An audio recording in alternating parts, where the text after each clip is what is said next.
Hi, everybody. So far in our houses, we've been building and designing what we want it to look like. Now we're going to worry about how to put it together. This is our first jump into structure, and I want to start at the bottom with our foundation and work our way up. Obviously, this is not all the structure for a home, but this is certainly some of it. So let's get started. Down here is our first structural member. It's called the footer. The footer spreads the weight of the house out over a larger area. Footer size is based on the weight of the house as well as the ground that it sits on. The worse the ground is, the bigger the footer. The more weight of the house, the bigger the footer. The next member that we look at is the foundation wall. The foundation wall goes from the footer all the way up to above the ground. And attached to the foundation wall is our first wooden member right here. This is called the sill. Some people call it a mud sill. I don't know why, but you don't want mud on your sill. The sill is held to the house with sill bolts. Those sill bolts don't hold this down to the foundation. They hold the sill from sliding on the foundation. So if we get a big windstorm, we can actually blow a house off its foundation. And the sill bolts prevent that. If I come over here to the inside of my house, we'll see this. Now this first wooden member that's here, and again, I'll see it over here, is a solid member. As you can see, it goes all the way across, and it actually wraps around the entire building. So as you can see, it goes all the way around the building. That's called a ribbon joist. I've heard it called a header before because it heads off our floor joists. And our floor joists are these pieces right here. These pieces hold up our subfloor. And this is really what we walk on. The floor joists are attached to the ribbon joist. They're also attached to the sill. And as we look at these, the floor joist typically is not long enough to go the full width of our house. So we have to put in a beam. And this beam is really important. In this structure, this beam handles a third of the weight of the building. A third of it goes here on the foundation wall, a third ends up here on the beam, and the other third ends up on this foundation wall. So as you can see, there's lots of structure that happens here.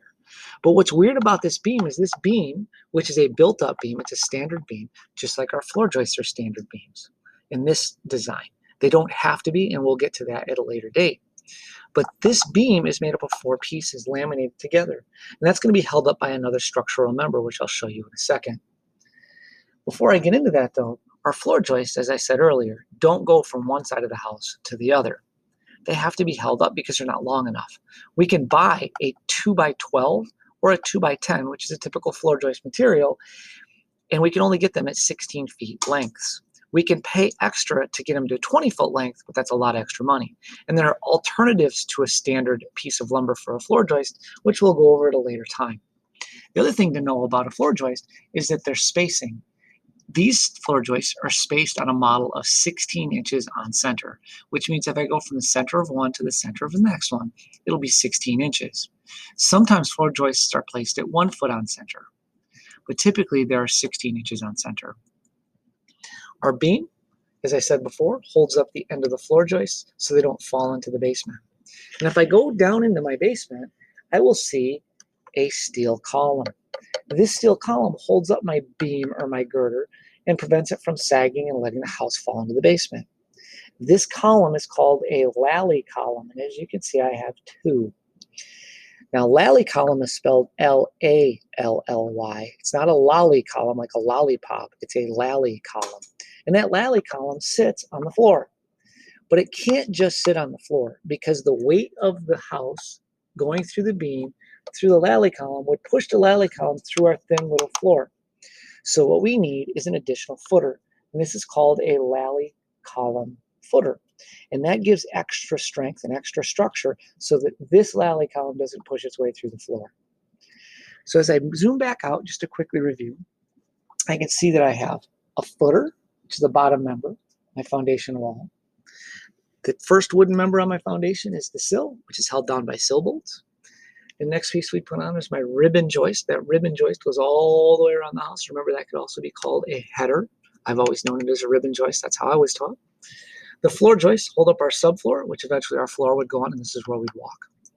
Our girder or our beam holds up the end of our floor joists so that we don't have to have floor joists to go from one side of the house to the other, although there are benefits to that, and we'll go over that at a later time.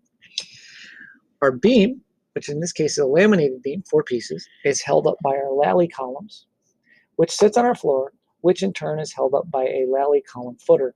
And these, remember, are only underneath our lally columns. I hope that helps you understand a little bit about the structure of your home.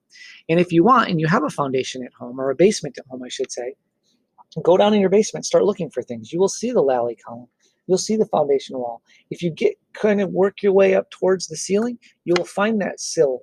You will also see your floor joists. If we work our way down into our basement, we'll see our floor joists. And you may even see the beam or girder. So I hope that helps, and hope you get a chance to look in your basement and see how that all looks and how it feels. I hope this helps, and let me know if you have questions, comments, concerns, or violent disagreements.